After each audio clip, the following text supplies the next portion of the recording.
Bismillahirrahmanirrahim. Bismillahirrahmanirrahim. Alhamdulillahirabbil alamin. Wassalatu wassalamu ala asyrafil anbiya'i wal mursalin sayyidina Muhammadin wa ala alihi wa sahbihi ajma'in.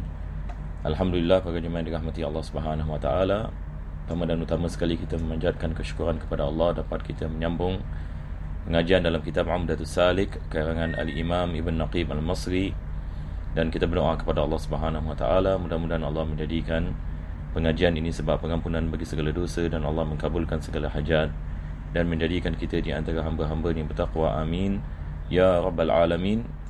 Dan insya-Allah pada hari ini kita akan masuk kepada apa yang disebutkan oleh penulis Kitabul Janaiz. Kitabul Janaiz, yakni dia bab ini berkenaan dengan jenazah, yang mana kita akan mempelajari perkara-perkara yang ini bersangkut dengan apabila yang ini berlaku kematian.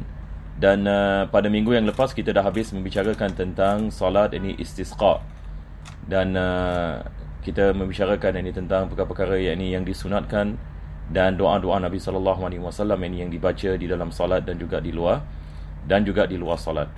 Jadi insya-Allah ini tanpa buang masa kita akan terus masuk kepada Kitabul Janaiz. Maka perkataan ini janaiz dalam jamak ini bagi janazah ataupun jinazah. Yani kita ada dua lafaz dalam bahasa Arab, sama ada kita baca dengan fathah ataupun yang kita baca dengan kasrah. Jadi kita ada janazah dan kita ada jinazah. Bila kita mengatakan ini janazah, yakni maksudnya mayat yang dimasukkan dalam keranda. Ini yang dimasukkan dengan janazah dalam bahasa Arab, manakala jinazah yang dimaksudkan adalah keranda. Jadi kita ada perbezaan dalam segi makna bila kita mengatakan janazah dan jinazah. Itu sebab dalam ilmu fiqh sah kalau kita mengatakan usalli ala hadhil janazah, yakni aku melakukan salat atas janazah ini. Sebab ini perkataan janazah balik kepada mayat yang berada di dalam keranda. Maka kalau sekiranya kita mengatakan usalli ala hadhil jinazah, maka sebahagian ulama kita mengatakan ia tidak sah, melainkan orang yang melakukan niat tersebut niatkan makna majaz, yakni sebagai satu kita mengatakan makna yakni majaz yang dimaksudkan adalah mayat yang berada di dalam keranda. Maka dengan itu yakni sah solat yang tersebut. Maka ini dalam segi bahasa, maka janaiz adalah jamak bagi janazah. Disebabkan bab ini membicarakan banyak perkara-perkara yang bersangkut dengan jenazah. Dia akan membicarakan tentang mandi, tentang salat, tentang kafan. Itu sebab ini penulis mendatangkan dengan perkataan jamak, janaiz.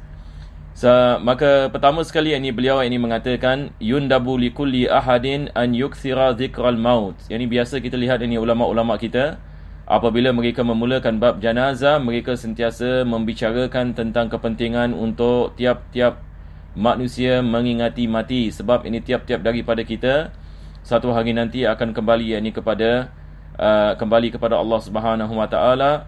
Maka dunia ini merupakan dunia yang sementara, yang mana Allah menguji kita semua, dan akhirat ini merupakan kehidupan yang kekal abadi, sama ada manusia dimasukkan ke dalam syurga ataupun neraka. Maka dunia ini merupakan persiapan untuk apa yang kita akan melalui selepas mati. Maka Nabi SAW di dalam banyak hadisnya mengingatkan kepada kita akan kepentingan mengingati mati. Salah satu daripada hadis yang masyhur adalah sabda Nabi SAW, aksiru min zikri hadimil ladzat, perbanyakkanlah mengingati sesuatu yang menghancurkan kelazatan, mengingat mati. Sebab bila kita mengingat mati, maka segala kelazatan dunia, daripada kewangan, daripada perumahan, daripada ladangan, daripada segala yang manusia memilikinya, maka tiba-tiba dia dapat memahami bahawasanya dia satu hari nanti dia akan meninggalkan segala-galanya.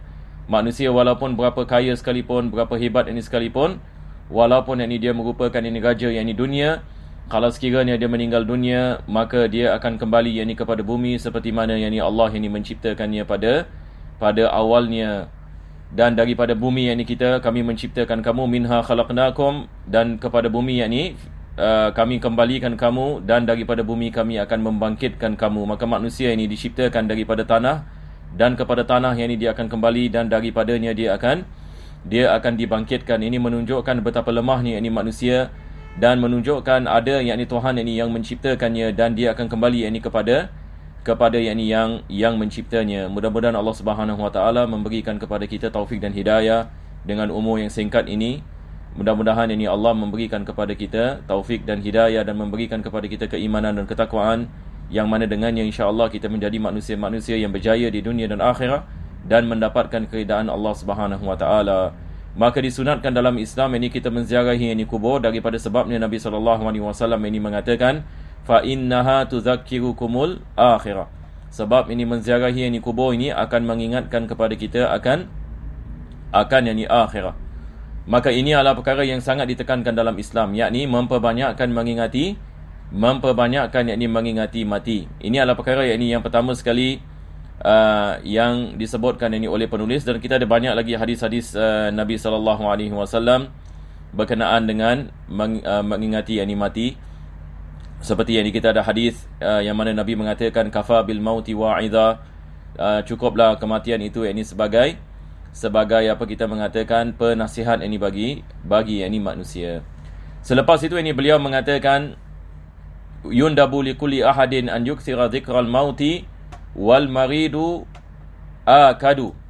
Lebih-lebih lagi bagi orang yang sedang sakit. Yani jadi kita ada sesuatu ini yang umum dan sesuatu yang khusus.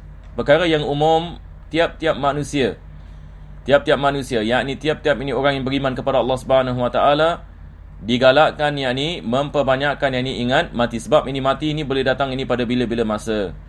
Ini adalah secara umum. Secara khusus penulis ini mengatakan al-marid, yakni orang yang sedang sakit, yakni misalan orang yang sudah berumur misalan dan sedang yakni sakit, dan besar kemungkinan yakni dia boleh meninggal dunia yakni misalan disebabkan penyakitnya misalan sudah sampai yakni kepada tahap yang kebiasaannya orang ini kembali yakni kepada Allah Subhanahu Wa Taala.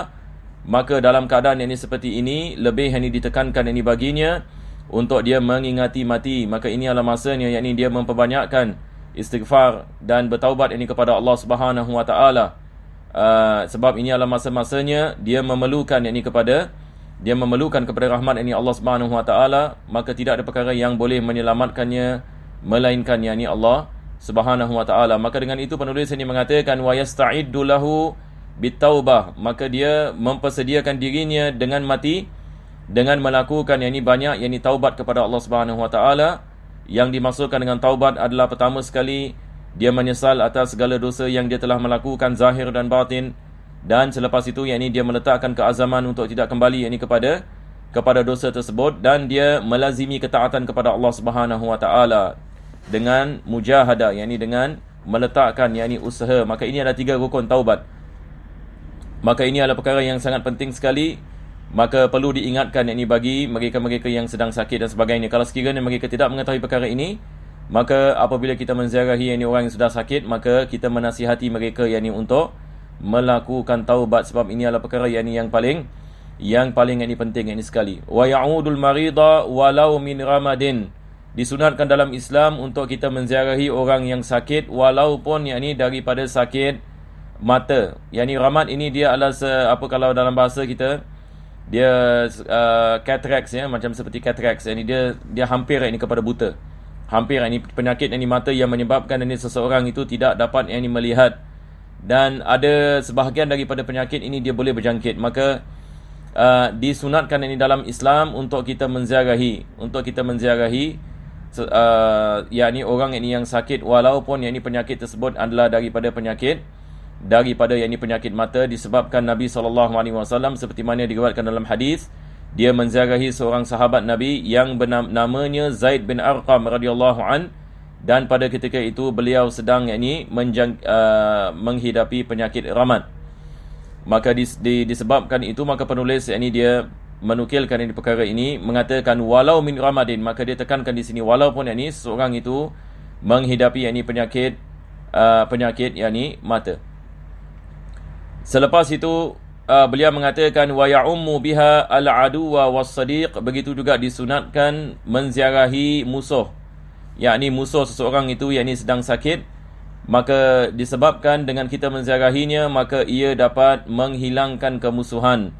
Biasanya bila seseorang itu dia sangat sakit, keadaannya yakni sangat memerlukan, dan bila orang menziarahinya yakni kebiasaannya, dia akan menjadi apa kita mengatakan yakni dia akan menjadi yakni baik, dan dia akan apa kita mengatakan mengampunkan, dan kebiasaannya adalah dia orang akan terharu yakni kalau dia sakit yakni musuhnya datang yakni menziarahinya, maka ini boleh menyebabkan persaudaraan yakni setelah kemusuhan, dan boleh menyebabkan yakni silaturahim yakni di antara manusia-manusia yang bermusuh. Maka Islam ini menggalakkan ziarah yang menziarahi, lebih-lebih lagi apabila seseorang itu sedang berada dalam keadaan sakit, walaupun ini dia seorang musuh.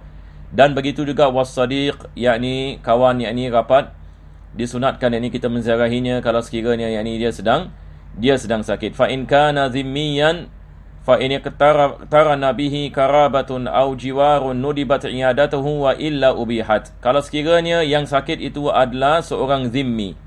Apakah yang dimaksudkan dengan zimmi? Yakni zaman dahulu dalam negara Islam, orang yang bukan Islam yakni mereka diberikan yakni tempat tinggal yakni di negeri Islam, dan mereka dikirakan yakni sebagai rakyat negara yakni Islam. Maka istilah yakni kafir zimmi, yakni dia bukan Islam tetapi yakni dia tinggal dalam negeri Islam, dan dia mengakui akan undang-undang Islam, yakni dia setuju yakni untuk hidup yakni di bawah undang-undang Islam. Maka tiap-tiap tahun yakni dia membayar yakni yakni sejumlah yakni wang sebagai sesuatu yakni bagi negara Islam untuk protection untuk menjaga yakni mereka dan maslahat yakni mereka. Maka ini kita mengatakan yakni zimmi. Maka dalam Islam diharamkan seorang muslim menyakiti kafir zimmi, tidak dibolehkan. Yakni ini semua adalah orang yang bukan Islam yang hidup dalam negara Islam. Diwajibkan yakni kita bermuamalat dengan mereka dengan baik, tidak dibolehkan kita membunuh mereka dan sebagainya. Kalau mereka sakit, maka di sini penulis ini mengatakan kalau sekiranya orang zimmi ini merupakan saudara kita, disunatkan kita menziarahinya, ataupun jiran kita, disunatkan kita menziarahinya. Tetapi kalau dia orang biasa, misalnya dia bukan saudara kita ataupun yakni jiran kita, mubah yakni hukum ni. Mubah maksudnya dibolehkan yakni kita menziarahi, dibolehkan kita menziarahinya. Ini yang penulis ini mengatakan fa in iqtarana bihi karabatun aw jiwarun nudibat iyadatuhu wa illa ubihat. Yakni disunatkan kita menziarahinya kalau sekiranya dia saudara kita ataupun jiran kita. Kalau tidak, maka hukumnya adalah mubah. Yakni mubah ini maksudnya adalah harus ya. Selepas itu beliau mengatakan wa yukrahu italatul qu'ud indahu. Makruh hukumnya kita apabila menziarahi orang yang sakit, kita duduk lama-lama, 1 jam, 2 jam, 3 jam. Masalah. Sebab orang yang sakit ini biasanya bila orang datang ini misalnya mereka sedang berada dalam kesakitan, ataupun mereka nak buang air kecil, ataupun mereka nak buang air besar, ini susah misalnya. Ada sebahagian ini orang sakit ini misalnya tidak dapat ini buang air kecil ini ditandas, maka dia memerlukan masa yang ini berseorangan yang ini untuk melakukan membersihkan dirinya dan sebagainya, ataupun dia memerlukan kepada makanan dan minuman dan bantuan. Jadi kalau seseorang itu yang ini datang yang ini lama-lama yang ini duduk misalnya, kadang-kadang ada orang malu nak tegur, maka ini dapat menyusahkan ini orang. Maka dalam Islam tidak disunatkan kita memperpanjangkan ziarah kita ini apabila kita menziarahi ini orang yang sakit. Maka ini daripada adab Islam ini perlu ini kita meraihkan. Begitu juga bila dia dalam hospital ini pun sama juga. Dan kebiasaannya kalau di hospital yang ini kurang sikit disebabkan ada nurse, ada orang yang membantu dan sebagainya. Tapi kalau kita ziarah rumah ini misalnya, mungkin di dalam rumahnya ini tidak ada orang ini yang membantunya, dan mungkin dia sedang sakit, ini dia terlupa nak makan ubat ke dan sebagainya, maka ini boleh menyebabkan masalah ini bagi mereka. Jadi perkara-perkara seperti ini sangat penting sekali untuk kita mengambil iktibar. Wa tundabu ribban illa li aqaribihi wa nahwihim, dan ziarah juga disunatkan ziarah ribban. Ini berdasarkan dengan hadis Nabi SAW yang mana disifatkan bahawasanya Nabi SAW yakni dia menziarahi sahabat-sahabatnya ribban. Dan kita ada kaedah ulama kita mengatakan zur ribban tazdad hubban.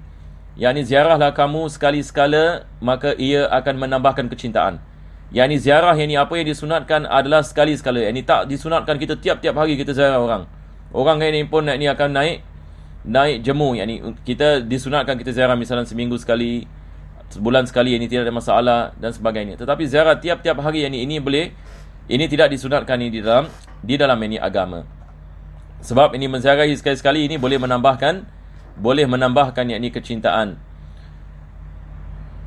mimma ya'nasu au yatabarraku bihi, yakni bagi mereka-mereka yakni yang apa kita mengatakan yang apabila yakni kita menziarahinya, maka biasanya yakni ziarah ini boleh mendatangkan uns. Ini penulis ini mengatakan dia boleh mendatangkan yakni kegembiraan, yakni bagi orang yakni yang sakit, dan juga dia menziarahi ini dia adalah daripada perkara ini tabarruk, yakni kita bertabarruk. Yakni kalau sekiranya seorang itu daripada orang yang saleh ini misalan, dan dia berada dalam keadaan saleh, maka dengan kita menziarahinya kita mendapatkan barakah daripada Allah Subhanahu Wa Taala, dan doa kita mustajab, dan kita minta dia mendoakan kita, dan kita juga mendoakannya. Maka hakikatnya ya ibadah. Apabila yang ini kita menziarahi, maka memberikan kesenangan kepada seorang muslim adalah ibadah di dalam yakni Islam. Begitu juga yakni dia merupakan yakni ibadah yang mana dengannya kita mendekatkan diri kepada Allah Subhanahu Wa Taala. Dan menziarahi ini disunatkan, kita boleh menziarahi pada bila-bila masa. Di sini penulis mengatakan wa kullu waqtin, yakni kita boleh yakni melakukan menziarahi ini pada tiap-tiap ini waktu malam yunha, selagi mana yakni ada waktu-waktu yakni yang tidak diperbolehkan bagi kita melakukan ziarah. Yakni pesakit yakni misalan ada waktu-waktu yang dia tidak mahu ini orang menziarahinya, sebagai misal yakni lepas yakni maghrib. Biasanya ini orang yang ini tidak mahu diziarahi, yang ini disebabkan ini adalah waktu yang ini tidur yang ini dan sebagainya. Jadi biasanya bila kita nak melakukan ini ziarah, maka biasanya kita akan menanyakan dahulu. Kalau di hospital yang ini ada waktu-waktu yang tertentu. Maka jadi Islam ini tidak yang ini menghadkan ini mana-mana waktu, cuma ini semua balik ini kepada apa kita mengatakan balik ini kepada yang ini tiap-tiap ini individu berkenaan yang ini dengan apa yang ini mereka yang ini mahukan. Selepas itu ini beliau ini mengatakan faqulu waqtin ma lam yunha fa in tama'a fi hayatihi da'alahu wansarafa. Kalau sekiranya kita menziarahi ini orang ini sakit ini misalan, kita tahu orang ini masih muda lagi dan penyakit ini dan dia boleh pulih misalan, kebiasaannya ini dia boleh pulih, maka kita mendoakannya. Kita yakni mendoakannya supaya Allah Subhanahu Wa Taala memberikan syifa. Maka kita ada doa Nabi sallallahu alaihi wasallam yang biasa yakni kita baca, dan doa ini yang mana Nabi sallallahu alaihi wasallam yakni mengatakan barang siapa yakni yang menziarahi ini orang yakni yang sakit, baca doa ini, as'allahal azim rabbal arshil azim an yashfiyaka, as'alullaha Al-Azim, As'alullah Al-Azim Rabbal Arshil Azim Ayyashfiyaka. Yani kita baca 7 kali. Maka Nabi SAW ini mengatakan man qala dhalika sab'a marat inda maridin lam yahdurhu ajaluhu afahullahu min maradihi. Kalau sekiranya kita baca 7 kali di sisi orang yang sakit, kalau sekiranya ajalnya belum tiba, maka Allah akan memberikan kepadanya syifa daripada penyakit yang dia sedang menghadapinya. Jadi sekali lagi saya mengatakan, yang ini disunatkan kita baca berapa kali? Disunatkan yang ini kita baca yang ini 7 kali. Jadi bila tiap-tiap kali kita menziarahi orang sakit, inilah daripada doa yang ini yang kita yang ini membacakan, dan tidak ada masalah kalau kita baca dengan kuat, diaminkan yang ini oleh orang yang sedang sakit. Selepas itu ini beliau ini mengatakan da'alahu wansarafa, mendoakan selepas itu ini dia pulang, wa illa gharrabahu fi taubati wal wasiyah. Tapi kalau sekiranya kita menziarahi ini orang yang sedang sakit dan kita lihat ini mungkin yang ini akan datang ini ajalnya, yang ini maksudnya dia berada dalam keadaan yang ini yang agak tenat, yang ini dia belum sampai sakaratul maut, tapi yang ini dia dalam keadaan kita dalam keadaan yang mana kita mengetahui mungkin yang ini dia tidak lama, mungkin yang ini ajalnya yang ini boleh mendatang disebabkan dia sudah tua dan sebagainya. Maka dalam keadaan seperti ini kita memberikan galakkan ini kepadanya untuk dia bertaubat kepada Allah Subhanahu Wa Taala, untuk memberikan ini kepadanya kata-kata yang baik, kata-kata perangsang. InsyaAllah ini Allah akan ampunkan dosa, Allah akan memberikan rahmat, Allah akan memberikan ini kebaikan, dan suruh dia ini melakukan ini taubat ini kepada Allah. Barang siapa yang bertaubat kepada Allah, insyaAllah semua dosa-dosa kita yang terlepas ini akan diampunkan.